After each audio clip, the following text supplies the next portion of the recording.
Donc Pierre, on te passe la parole pour quelques mots sur cette fouille qui date de 2014, si je ne dis pas 2014, de bêtises, exactement, oui. Voilà, au sud-est de la ville d'Autun. Voilà.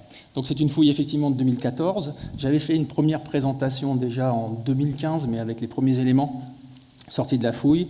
Et là, je reviens donc quelques années après pour présenter les résultats définitifs de la fouille. Alors je vais faire surtout, vous allez voir surtout des plans, et des plans de synthèse donc, qui sont dans le rapport de fouille. Alors je dis bonjour aux nouveaux arrivants, donc, aux jeunes.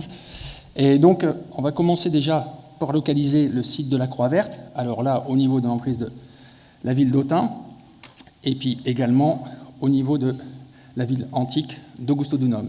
Donc comme vous voyez, on est vraiment sur un îlot voisin des deux îlots qui vont accueillir l'amphithéâtre d'Autun. Alors pour commencer, je vais parler d'un sédiment anthropisé qu'on retrouve régulièrement sur les fouilles d'Autun. C'est un sédiment gris-vert que l'on voit ici, ça passe bien. Et donc tous les vestiges archéologiques posent ou recoupent cette couche. L'intérêt, c'est que c'est une couche qu'on retrouve partout et on a du mobilier archéologique dedans. Alors ce n'est pas un sédiment rapporté. Je précise bien, c'est simplement un sédiment sur lequel de la céramique est tombée par passage ou par l'activité humaine. Donc on a fait une étude micromorphologique donc pour savoir un peu la nature de ce terrain, qui a été réalisée par Dominique Sordoyer. Et en fait, cette étude permet de dire qu'on est sur un espace enherbé.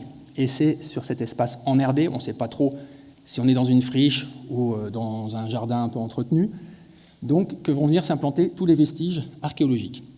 Et donc, à la phase A, donc à la période, on va dire, augusto-tibérienne, pour faire simple, voici les vestiges donc, présents sur le site. Alors ça, ce n'est pas un plan de synthèse, c'est juste des vestiges. Et vous voyez, c'est très morcelé par les occupations postérieures. Alors, si on fait, donc, on ne va pas faire un zoom, mais sur cette cave, c'est l'indice le plus ancien de l'occupation du site. Elle est creusée possiblement à la fin de la période augustéenne. Autour, on ne sait pas ce qu'il y a au départ. Après, viennent s'implanter, et là c'est un peu un plan de synthèse, on a différentes zones, une zone d'activité que l'on voit ici, et qu'on peut donc faire un zoom sur les sols. On a des piquets, des poteaux, des foyers, ou plutôt une trace de chauffe, et on a aussi des indices d'ateliers métallurgiques, mais alors c'est très léger, plutôt du fer, et éventuellement du travail des alliages de cuivre. On a des creusets de fusion, entre autres sur certains niveaux de sol. Donc voilà une photo, donc vous voyez c'est très charbonneux, donc dû à l'activité métallurgique, et on a ces petits trous là de poteaux et de piquets qui sont sur tout le niveau de la pièce. On a également derrière une zone qui semble réservée plutôt à l'habitat. Alors je vais faire ici, vous avez une sablière basse, donc on va dire que c'est on peut dire une poutre posée au sol sur laquelle va être monté le mur, en général en matériaux périssables, on appelle donc en torchis, et bois et torchis, si on veut faire simple. Et on avait dans ces pièces quand même des enduits peints qui se sont effondrés, ou plutôt qui ont été, à un moment donné, dans la phase postérieure, le site a été totalement rasé, et donc on a des enduits peints sur la zone. On a, en plus de cette zone d'habitat, une zone extérieure, de circulation extérieure. Donc on peut voir là qu'on a le cailloutis, ce que vous voyez. Alors il ne faut pas regarder le mur pour l'instant, c'est un mur vraiment postérieur. Et ce cailloutis, à peu près, on arrive à le trouver, il a déterminé une largeur de 6 mètres 70, et c'est quand même, on va dire, ça a l'air de dessiner quelque chose de linéaire. Donc on n'est pas vraiment dans une cour, mais plutôt dans une ruelle. Voici donc ce que vous pouvez voir, donc c'est entre les deux murs, c'est le niveau de cailloutis. Et donc il y a un pendage très prononcé puisqu'on a 11% de pente, ce qui est quand même assez impressionnant. Donc pour résumer, à la phase A, on a des bâtiments plutôt en matériaux périssables, on n'a pas de maçonnerie, on n'a pas de sol de béton, donc on n'a que des sols de terre. Construction apparemment bipartite associant métallurgie et habitation. Et également, travail du fer et des alliages de cuivre, peut-être une clochette, c'est Yannick qui a fait l'étude, et on a un petit fragment de moule qui pourrait être un moule de clochette.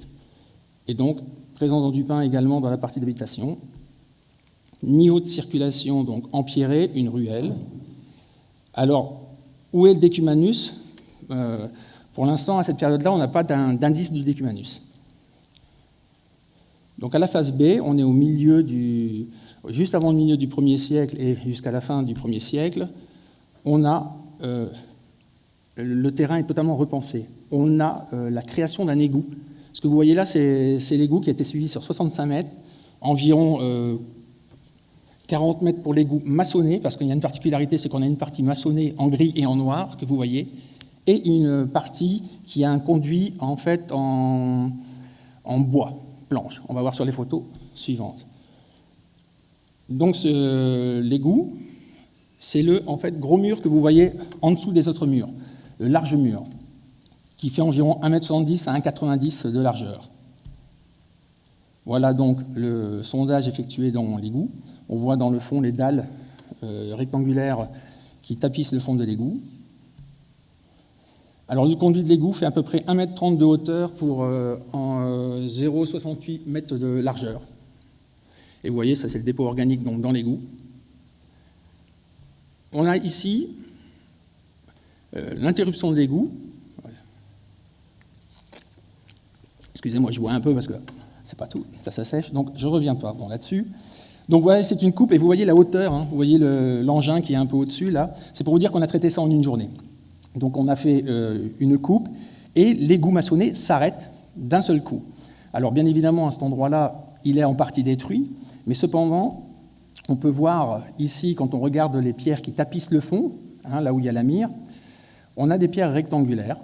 Et ici, d'habitude, les pierres sont mises 2 par 2, positionnées en quinconce par rangée, et là, on n'a qu'une seule pierre, ce qui semble indiquer qu'on est vraiment au début d'égout.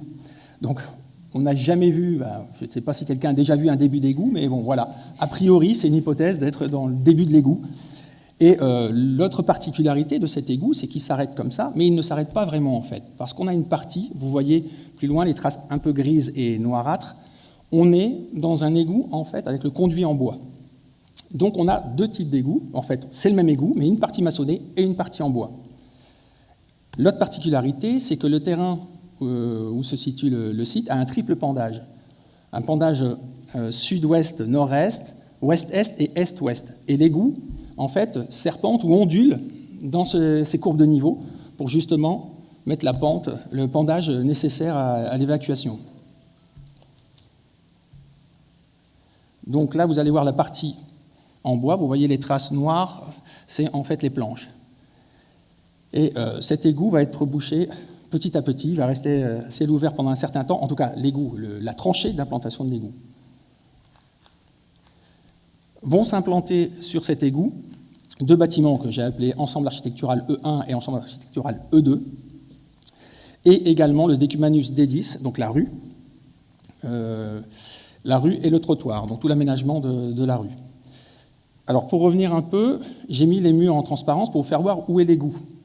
L'égout passe bien en dessous, bien évidemment, et l'égout maçonné passe sous les 2 ensembles architecturaux. C'est-à-dire que sur l'égout maçonné, on a les fondations des bâtiments. Par contre, sur l'égout, avec le conduit en bois, on n'a aucune construction.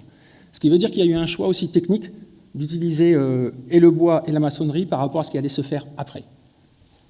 On a ici, en rouge, 2 collecteurs. Chaque collecteur correspond à un ensemble architectural. Donc chacun avait accès à l'égout, chaque bâtiment. Ici, une autre tranchée, en fait, qui est une canalisation qui permet d'évacuer l'eau, probablement de pluie, en direction de l'égout. Hein, donc ça faisait un peu chasse, quoi, pour nettoyer l'égout, d'une manière par forte pluie, entre autres. Faire un entretien régulier. Donc là, ici, on a 2 bâtiments et on a le decumanus D10.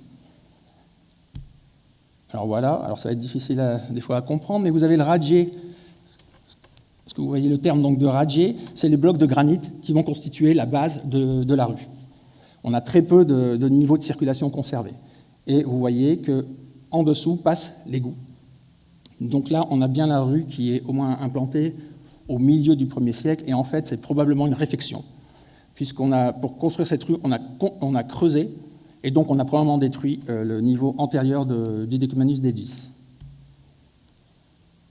Alors ici, une photo de la façade, donc vous avez le mur qui file dans tout le long de la façade.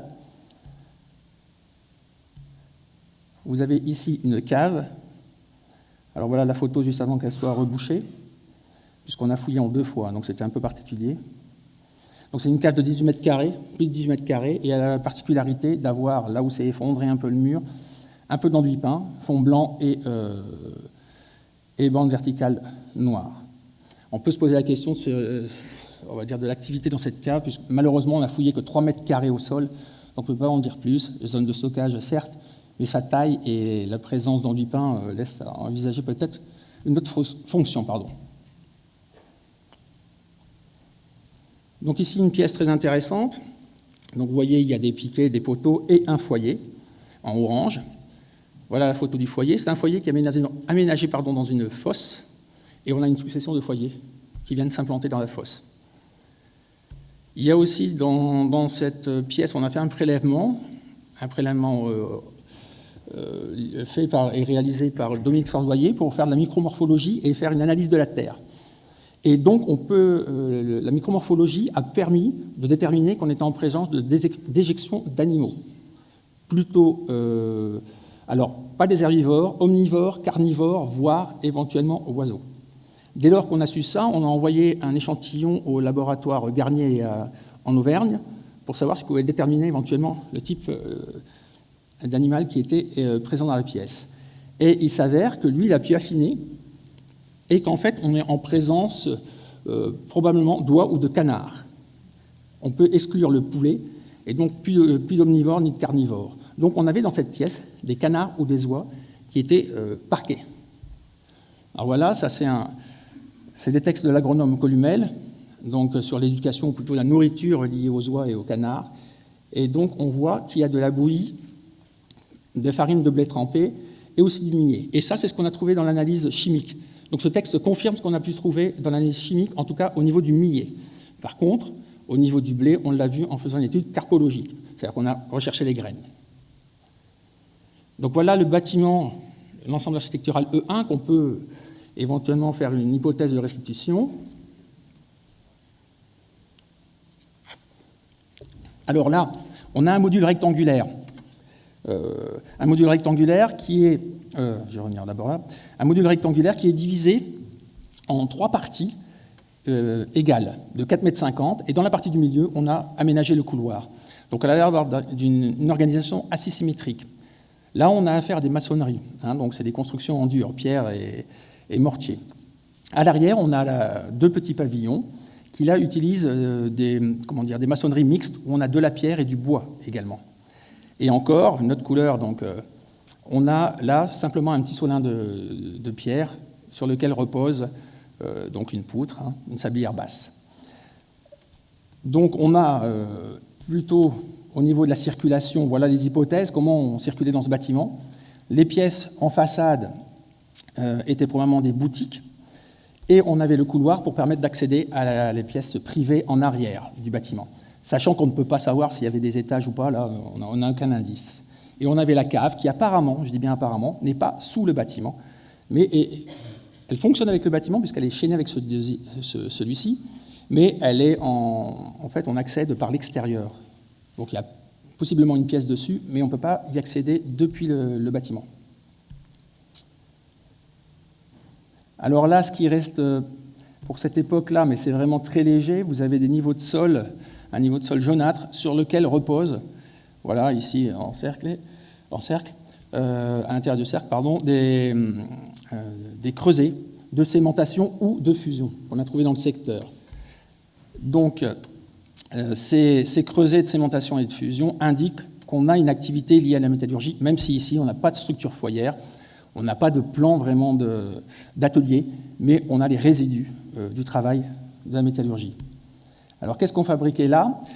Ici, vous avez des fragments donc, de creusets de cémentation. Alors, le creuset de cémentation permet, avec du zinc et du cuivre, que vous mettez dedans, vous chauffez à forte température, vous bouchez le creuset et vous obtenez du laiton. Après, avec ce laiton, donc là, on revoit un peu les dessins et les décors qu'il peut y avoir sur ces types de mobilier céramique. Avec ce laiton, on a aussi donc, les creusets de cémentation qui permettent de fondre donc, les alliages de cuivre, et on a la fabrication sur le secteur ou juste à côté de clochettes, différentes tailles, différents modules, donc tailles, et aussi sortes. Donc, je ne vais pas rentrer trop dans le détail par rapport à ça. Et donc, à la fin de la période, dans les années 80-90, il va se passer 2-3 petites choses. Déjà, la cave est abandonnée, donc elle est complètement comblée, on n'utilise plus. Et ça, c'est vers les années 80. On n'a plus d'atelier non plus. Et par contre, on a ici un creusement d'une tranchée. Au départ, on pensait que c'était plusieurs fosses, mais d'une tranchée. Je l'indique juste là parce que c'est difficile à comprendre. Le grand creusement que vous voyez, c'est l'égout avec le conduit en bois, comme indiqué dessus. Au-dessus, vous avez le comblement en orangé, donc l'égout était comblé. Et ce dernier a été recreusé vers les années 80. Pourquoi? C'est la bonne question. Apparemment, on a une tranchée, et la tranchée a un pendage qui permet d'amener l'eau qui vient dans cette tranchée vers l'égout maçonné. Donc on évacue de l'eau. Et ce qu'il y a, c'est qu'on ne sait pas l'origine de cette eau, mais on voit aussi qu'il y a de la terre, il y a un système de collusion. Donc là, c'est un peu difficile à comprendre, sachant que ça a été recreusé par la suite encore. Donc là, effectivement, je porte juste ça à la connaissance pour dire qu'il y avait des soucis peut-être pour gérer l'eau à l'intérieur de cet îlot. Alors, début de la période, pour en revenir, restructuration totale d'une partie de l'îlot et probablement des îlots voisins, puisque l'égout continue dans l'îlot 10-13, donc avec la création de l'égout. Là, on commence à avoir des bâtiments qui sont construits, maçonnés, mixtes, et encore du bois et du torchis, alors qu'au début, la première phase, on n'avait pas de murs maçonnés. On a probablement la mise en place, le réaménagement du décumanus D10, et on a aussi de la production de laiton, qui permet probablement, l'hypothèse, de fabriquer des clochettes. On a un commerce de volailles, alors de l'oie, du canard, ou de l'oie et du canard, c'est toujours possible. Et à la fin de la période, donc abandon de la cave et fin de l'atelier métallurgique. Alors ça va assez vite, je suis un peu désolé, mais je veux faire une vue d'ensemble du chantier. Donc à la phase C, pas grand-chose, pas de grandes nouveautés. On dira que la pièce où il y avait les oies et les canards est aménagée, réaménagée. Et le sol marque plusieurs pendages qui permettent d'évacuer, liés à l'activité peut-être. Alors, si on a encore des canards et des oies là, est-ce que c'est pour nettoyer bien nettoyer la pièce? Et effectivement, l'eau, après, on peut la faire sortir, ou les déchets, on peut la faire sortir par le caniveau, qui est aussi creusé à cette période. Donc, on a toujours sur les pièces en façade, a priori, au moins un commerce. Pour les autres pièces, on ne peut pas en dire trop parce qu'on n'a pas les niveaux de sol conservés. Alors ici, à cette phase, c'est là qu'on voit apparaître sur le quart d'eau, donc le quart d'eau qui est une rue également. Donc voilà ce qui nous reste du mur du quart d'eau. On a ici deux gros blocs, un bloc ici et un bloc ici, deux gros blocs qui pourraient laisser penser qu'on a affaire à un stylobat ou est-ce qu'il y avait des colonnes au-dessus. Bon, on va rester prudent. Et on a à côté, entre la rue et ce mur, on a en fait un caniveau qui est en couleur plutôt verdâtre. Donc là, on a le mur qui sépare le quart d'eau du bâtiment, de l'ensemble architectural E2. On le suit sur plus de 10 mètres de long et on n'a aucun retour de mur, ce qui veut dire que dans la partie, à ce niveau-là et dans la partie de l'ensemble architectural E2, on est possiblement plutôt dans une cour. Mais maintenant, elle est délimitée, elle est vraiment séparée de la rue. Il peut y avoir eu une limite antérieurement, mais on n'en a pas la trace. Ou alors ce mur-là reprend la limite antérieure. Donc, phase C, si on veut faire le résumé aussi, donc la création du quart d'eau. Là, je parle plutôt de création. Alors peut-être que l'emplacement du quart d'eau existe déjà, mais on n'a pas d'indice de sa présence. D'autant plus que l'égout, avant de parler après, des ensembles architecturaux, que l'égout est bouché et rebouché, le comblement de la tranchée, dans les années 80-90. Et donc on n'a vraiment pas, a priori, pas de trottoir et pas de rue encore aménagée à cette époque-ci. Alors voilà, pour les ensembles architecturaux, on reste dans ce qu'il y a avant. Quelle activité? C'est ce que je vous ai dit. Est-ce qu'on a encore de l'oie et des canards? Peut-être. Le problème, c'est qu'on n'a pas analysé tous les niveaux de sol et avec des analyses chimiques. Il faut faire des choix et là, vraiment, il aurait fallu prélever tout le terrain. Alors, le fait important aussi, c'est qu'à la fin des années 90, donc à la fin du 1er siècle, on n'a plus aucun indice d'activité métallurgique sur le secteur. Et on n'en aura plus jamais. C'est-à-dire qu'on est vraiment à la fin de l'activité métallurgique ici. À la phase D, donc là on est au IIe siècle, 110, 120, 160, 110 de notre ère, ou après Jésus-Christ. Et donc ici, donc, la phase D, on voit des réaménagements aussi, déjà au niveau du décumanus. Voilà, ce que vous voyez, les deux murs que vous voyez, en fait, c'est le caniveau bordier de la voie. Et on voit qu'on a reconstruit un des murs, le mur à gauche, en fait, qui est reconstruit. On voit le soubassement, le premier mur du caniveau, et on reconstruit. Alors on peut se poser la question dans quel état est la rue et à cette époque-là. On n'a pas de trace de véritable abandon, mais quand même c'est un peu particulier. Et on construit un deuxième mur, le mur de droite. Donc on peut dire qu'il y a deux pieds droits au caniveau bordier. Au niveau de l'ensemble architectural E1, on aménage quelque chose de particulier, c'est un caniveau. Donc pour évacuer de l'eau encore, qui vient de l'intérieur de l'îlot, et on l'aménage au niveau du couloir. Alors c'est plus simple de l'aménager puisqu'il n'a pas été prévu en amont. On l'aménage au niveau du couloir, c'est plus facile, on n'a pas de mur à casser, on a juste les seuils à traverser, et ce qui fait que ça ne déstabilise pas la construction. Voilà, à l'arrière, comme vous voyez, ce qui est en gris, c'est qu'on est sur la partie privative, on va dire, du bâtiment. Et on avait des murs alors, qui ont été totalement récupérés, les tranchées de récupération que vous voyez. Les trous que vous voyez, c'est la tranchée de récupération. Et donc, on n'a plus rien quasiment concernant ces pièces, sauf qu'on retrouve des éléments dans la tranchée et dans le comblement des tranchées de récupération. Et entre autres, des sols de béton avec des incrustations, donc des sols probablement décorés. Alors, est-ce qu'il y avait des motifs? C'est autre chose. Mais dont on utilise du schiste bitumineux, du calcaire rosé, aussi rouge, et aussi du grès. Donc on a des sols en béton sur l'arrière qui deviennent la généralité en fait. Avant on avait surtout des sols de terre, là maintenant on est vraiment pour toutes les pièces des sols de béton. Le caniveau est recouvert d'un sol, c'est un petit sol là qui est malheureusement peu conservé, mais aussi un sol de béton de chaux, peut-être avec des incrustations également, et qui repose directement sur le caniveau. Alors le caniveau devait être bouché, mais on n'a pas les dalles ou même on n'a pas repéré l'aménagement.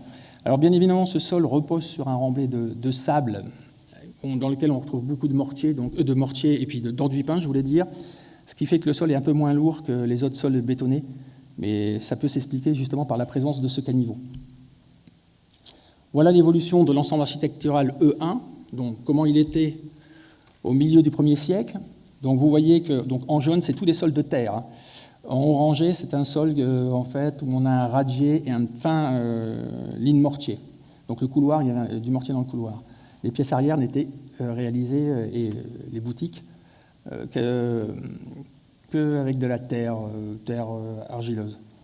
La cave également. On avait une superficie grosso modo de 180 mètres carrés. Là, le bâtiment va s'étendre un peu vers l'arrière, donc plus, parce qu'on pourrait penser que s'il y a un jardin derrière, on gagne du terrain sur l'arrière, et le bâtiment va passer donc à 205 mètres carrés environ. Bon, avec toujours le même système malgré tout, mais là les pièces sont plus fermées pour le bâtiment à la phase D, et on a aussi, mais alors on le voit on a quelques pierres de conservé qui laissent penser aussi qu'on a la présence d'une galerie. Alors l'ensemble architectural E2, j'en ai pas parlé parce qu'il est carrément récupéré à une période, mais je vais vous faire voir quand même une photo. Alors voilà, en pointillé, si vous voulez, c'est l'emplacement des murs de l'ensemble architectural E2. Il a été totalement récupéré.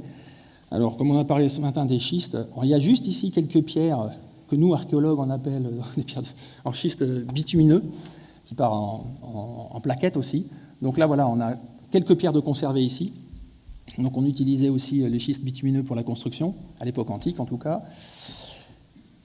Et donc on n'a plus rien, on a quand même dedans la présence de plaquages de marbre et aussi de fragments d'enduit peint. Alors là, je vous ai juste mis un petit fragment d'enduit peint pour voir la décoration donc, qu'il pouvait y avoir, mais là c'est juste un petit exemple. Je renvoie à l'étude de Marie-Noëlle Pascal qui a étudié tous les enduits peints donc du 28 rue de la Croix-Verte. Et donc on a aussi du plaquage de marbre et on a aussi de la tubulure. Donc on a probablement un bâtiment, je ne veux pas dire luxueux, mais enfin dans lequel il faisait bon vivre probablement. Et donc la phase D, Petit récapitulatif. Donc là, il y a toujours des travaux qui ont lieu sur la voirie. La DDE d'Augusto Dunum travaille régulièrement dans le secteur. Après, on a les sols de la partie arrière. Donc maintenant, tous les sols de l'habitation, on va dire, ou de la partie privative du bâtiment sont en béton. Alors que dans la seule pièce où on a des sols conservés et qui donnent sur la rue, on est toujours sur des sols de terre. Et réorganisation probable de l'ensemble 2, mais là, on ne va pas s'étendre plus loin. La phase E, donc là, on est à la fin du IIe siècle, début du IIIe siècle.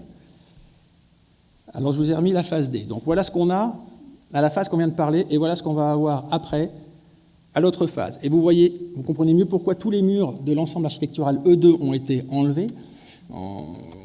Donc, on a vraiment récupéré les murs pour faire un espace, en fait, bien plat, parce qu'on aménage, là, on voit une galerie, et ce n'est pas un probable jardin, c'est un jardin qui est aménagé dans ce secteur-là du site. Donc on a, présence d'un jardin veut dire qu'on a probablement un propriétaire qui est assez puissant ou riche pour pouvoir créer un jardin. Donc on a une domus, au moins une domus dans le secteur, c'est sûr, mais d'un propriétaire assez puissant. Mais le problème, c'est que là, on n'a pas la trace de la domus elle-même. On a la trace d'un jardin, puisqu'en général, le propriétaire s'agrandit et puis il est assez courant, par exemple, à Pompéi, par exemple, que les jardins soient effectivement au bout de la parcelle, parce qu'on a récupéré petit à petit des terrains. Donc, ici, la voie, je vais vous faire voir quand même, elle n'est pas très chouette, quoi. Ce qu'il en reste, hein, il y a des gros blocs et tout. En fait, les pierres que vous voyez en bas à gauche, ce sont des pierres, il y a des fosses qui sont venues recouper et on est venu donc reboucher. Ce n'est pas la voie elle-même. La voie elle-même, donc voici du gravier et un petit cailloutis qui vient donc, je viens de comprendre ce matin, de l'enceinte néolithique, en fait, probablement de la zone de l'enceinte néolithique. Et bien voilà ce que ça donne quand c'est mis sur la rue. Je ne sais pas si c'est exactement les mêmes. Ça ressemble. Bon, bah alors voilà, ça peut. Mais en fait, la bande de roulement de la rue est très, très mal conservée. Certains points, on peut le voir, mais pas toujours. Donc là, la galerie, c'est passé vite là. Voilà, ça sera mieux pour comprendre où on est. Donc voilà, là, c'est une photo de où on est dans l'angle, et vous voyez les murs hein, qui font angle droit et qui forment la galerie. Alors le gros mur que vous voyez, c'est toujours l'égout sur lequel reposent là des murs, mais à cette époque-là, ils n'ont peut-être même plus connaissance de la présence de l'égout. Voilà, donc là le mur est conservé sur presque 60 cm d'élévation, cependant on n'a pas trouvé de niveau de sol associé. Ou plutôt on est toujours dans de la terre de jardin, donc c'est difficile de voir les niveaux. Quel était le sol de la galerie? Est-ce qu'on avait un plancher? En tout cas, on n'a pas d'argile, on n'a rien qui est aménagé ou même de dalles dans cette galerie. A priori, peut-être qu'on est quand même dans un... Est-ce qu'on peut imaginer une pelouse ou je ne sais pas? Malheureusement, on ne pourra pas répondre à cette question. Donc voilà le mur intérieur de la galerie et on voit qu'il n'est pas construit du tout pareil. Là, on n'a quasi pas de mortier dedans. On a des assises irrégulières, on met des blocs de toutes dimensions dans le mur, du granit, du schiste, des tuiles, même des morceaux de mortier qui servent de pierre en fait. Et de temps en temps, on rajoute un peu de mortier pour faire tenir. Mais là, on est plutôt sur un mur, donc le mur intérieur de la galerie, et on peut comprendre, sa fonction n'est pas la même que les autres murs. Les autres murs qu'on vient de voir, ça fait peut-être aussi une délimitation parcellaire, donc ils sont plus importants. Celui-ci, on est peut-être dans une galerie, donc un mur bahut, et qui permettait, donc qui n'a pas une grande élévation, et qui permettait de voir le jardin.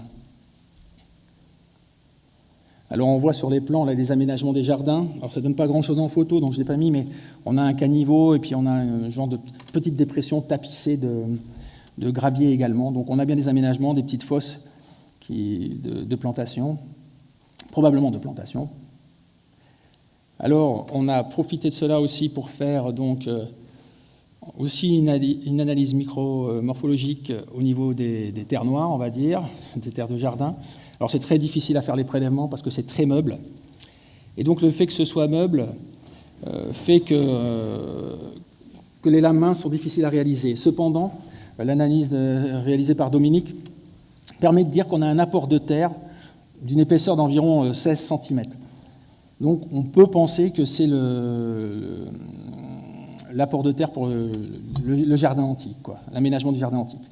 Et là, vous voyez un poteau avec calage qui est dans le jardin antique, donc c'est un aménagement qui fait partie du jardin.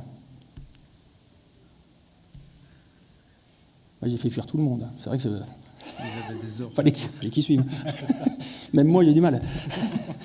Donc là, on a la phase E, donc années 180 et 210. C'est vraiment pour vous donner un peu une vue globale du site, mais bon. Donc la fin du deuxième, début troisième siècle.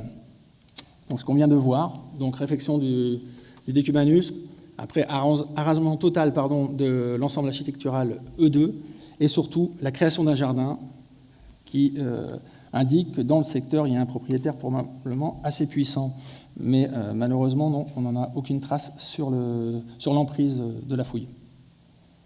Phase F, c'est la dernière grande phase de restructuration. Alors on a la fin, au début du IIIe siècle jusqu'à la fin du IIIe siècle, mais on ne peut pas être plus précis dans la chronologie. Et là, je vous remets la phase E, donc voilà d'où on vient, et voilà ce qui va se passer. Le jardin reste, mais ce qui se passe, c'est au niveau de l'ensemble architectural E1. L'ensemble architectural E1 est scindé en deux. C'est-à-dire qu'on crée l'ensemble architectural E3 et l'ensemble architectural E1, d'ailleurs qui n'existe plus, j'aurais pu l'appeler E4 en tout cas, est probablement greffé à un bâtiment qui est dans l'angle de l'îlot. Donc on va parler déjà de la rue, parce qu'il y a une particularité, c'est qu'on a un trottoir, on a un caniveau bordier et on a un fossé bordier du caniveau bordier. C'est-à-dire qu'à un moment donné, il y a quelque chose qui se passe encore une fois pour gérer l'eau. Il faut savoir que la rue, là où on a eu la bande de roulement, a une pente d'environ 6%. Donc d'elle-même, ça évacue un peu l'eau. Mais malgré tout, et c'est difficile de savoir si le fossé vient avant ou après le caniveau, mais ce qui semble logique, c'est quand ils construisent le caniveau, on a plus de mal à évacuer l'eau qui coule sur la voie, puisque, a priori, sauf s'il y a des aménagements, on n'a plus accès au caniveau pour évacuer l'eau. Donc à un moment donné, ils ont dû s'apercevoir qu'il fallait faire un fossé. Ils ont creusé un fossé à côté, et ça a d'ailleurs déstabilisé en partie, dans certains endroits, le mur. On a retrouvé dans le comblement du fossé des pierres venant du mur. Donc c'était un peu juste comme façon de faire, mais bon, le mur a tenu quand même, apparemment. Et ce qu'il y a, c'est que le comblement, le caniveau bordier et le fossé sont bien contemporains. En tout cas, ils ont fonctionné en même temps à un moment donné, puisque le remplissage, les datations du comblement sont identiques. Donc à la fin du IIIe siècle, essentiellement. Alors, presque conclure. Voilà, donc on va aller vite. L'ambitus, donc la séparation, le caniveau. Mais là, le caniveau, on va le mettre à jour, c'est-à-dire que le sol bétonné que vous voyez ici, il va être recreusé et on va remettre à ciel ouvert en fait le caniveau.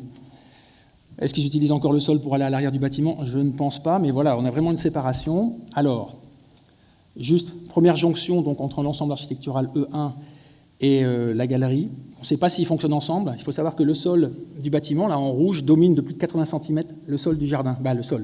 Le niveau supposé du jardin. Alors, donc on a quelques trucs à dire encore, mais bon, le mur ici, qui est construit, c'est lui qui va nous permettre de dater précisément toute cette phase de reconstruction, puisque dans le mortier, grâce au détecteur, on a découvert deux deniers. Donc, l'un des deniers est daté de 197 et le deuxième de 210, donc ils ont été déposés après 210, et quand on voit le taux d'usure, il y en a un effectivement qui a circulé beaucoup plus longtemps que l'autre. Donc on peut imaginer que la phase de construction est entre 210 et 220.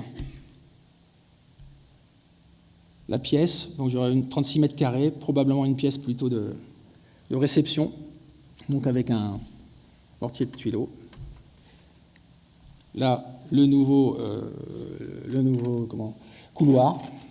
Bon, après, il y a des murs plus anciens qu'on voit apparaître en dessous. Donc je vais passer assez vite là-dessus. Et ici, la pièce décorée, quand même, je vais venir. Je ne sais pas si vous voyez bien, mais en fait, la restitution, voilà. Donc on a un décor qui se retrouve assez couramment, en fait, plutôt dans des pièces de réception, mais là, on a une pièce de 12 mètres carrés. Donc un motif, on va dire, de cercle et de rayon, un motif solaire. Voilà, si on veut faire une restitution rapide. Donc, encore des aménagements le long du decumanus et aussi, je n'en avais pas parlé heureusement vu que c'est déjà trop long, du quart d'eau avec l'effondrement du mur du caniveau.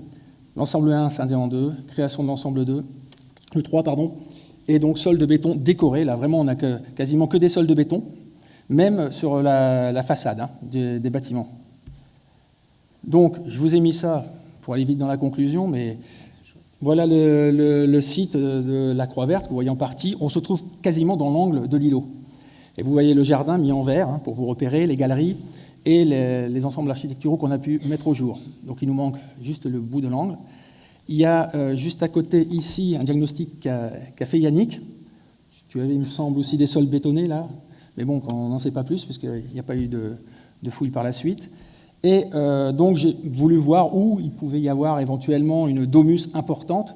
On n'a pas beaucoup d'indices, si ce n'est ici.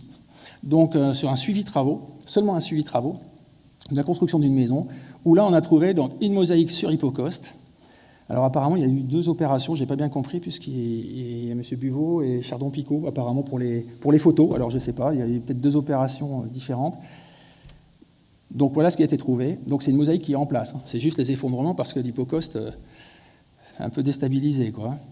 Et donc j'ai réussi à trouver en fait un décor quasi similaire, on peut le dire, en tout cas dans la façon de créer ce décor. Et c'est une mosaïque qui est datée du 2e jusqu'au milieu 3e siècle. Et en fait cette mosaïque, vous voyez le dessin, c'est une aquarelle, elle a été trouvée au 19e siècle dans la ville de Sens, donc toujours en Bourgogne.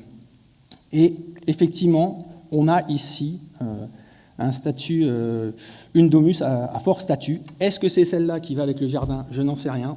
Je ne peux pas en être sûr, mais bon, ça peut être une hypothèse. Il faudra espérer que d'autres opérations archéologiques viennent dans le secteur, donc pour essayer de cerner petit à petit et de voir s'il y a une ou plusieurs domus. N'oublions pas, et c'est vrai que je n'en ai pas parlé, mais on est près de l'amphithéâtre. Donc aussi, c'est un lieu où on peut se faire voir. Hein. Donc c'est important. Et puis, c'est vrai que c'est un peu trop rapide, mais bon, pour finir l'abandon du site, on a l'étoile que vous voyez, c'est la découverte d'un périnatal. L'étude a été faite par Carole Fossurier. Bon, il y a quelques restes. Et on a daté en C14, et donc on a ce petit corps a été enfoui en fait entre 250 et 400. Donc voilà, milieu 3e et jusqu'à la fin du 4e siècle. Donc il confirme l'abandon. On n'a plus d'indices d'occupation du site, on a juste des monnaies qui traînent sur la voie, sur le caniveau bordier, et qui sont datées du 4e siècle. Donc le site est abandonné, mais on utilise toujours, ce qui semble logique, les rues. Et donc on ne fait que passer. Et plus rien ne va se passer, justement, même récemment, puisque après ça va être des terres de jardin, du maraîchage, et on n'a plus rien de construit jusqu'à aujourd'hui. Maintenant, il doit y avoir une maison, je pense, dessus. Je ne suis pas passé depuis, mais bon. Donc, voilà. Un tour rapide. Je suis désolé, hein, je voulais en mettre, j'en ai peut-être mis un peu trop, mais en même temps, pour faire tous les phasages, c'est pas facile. Alors, j'espère que vous avez suivi à peu près. Et maintenant, si vous avez des questions, il n'y a pas de souci. On est là.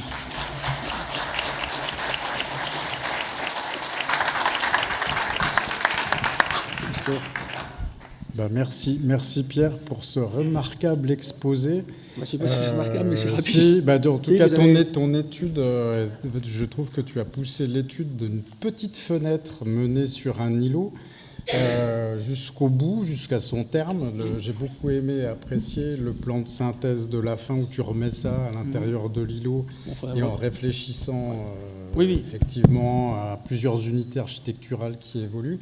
C'est ce qui arrive très fréquemment à Autun, c'est qu'on a des plans très partiels des habitats. En fait, on est obligé de réfléchir avec des plans très, très partiels, et notamment les habitats de forte stature. On a toujours un bout d'angle, une pièce, quelques pièces. Là, tu en as quelques-unes. Il y en a plusieurs, voilà. Je pense qu'il y a donc, tu as poussé vraiment l'exercice jusqu'au bout et c'est vraiment remarquable. Alors, et voilà. Le problème, c'est effectivement la fouille, parce que j'en ai pas parlé aussi, c'est que grosso modo, la largeur de la fouille, c'est entre 7,50 m et 11 mètres, sur 65 mètres. Donc on a vraiment l'avantage, c'est qu'on a pu avoir le cardo et le décumanus. C'est ça, un angle d'îlot très important. Un angle d'îlot. Au départ, on partait qu'au niveau du cardo, on pensait que c'était la galerie du jardin qui continuait, mais après, effectivement, avec Stéphane, quand il a replacé, et puis moi, il y avait un truc qui n'allait pas, c'est les murs étaient vraiment différents, et on avait un caniveau à l'extérieur du jardin. Et là, c'est tout l'intérêt aussi de travailler en synchronie avec les collègues, et notamment avec l'INRAP et avec Stéphane Alix, qui mène une étude avec le service sur le calage des rues, parce que ça t'a servi un petit peu à recaler ça à l'intérieur d'un îlot, en fait. Voilà. Quoi.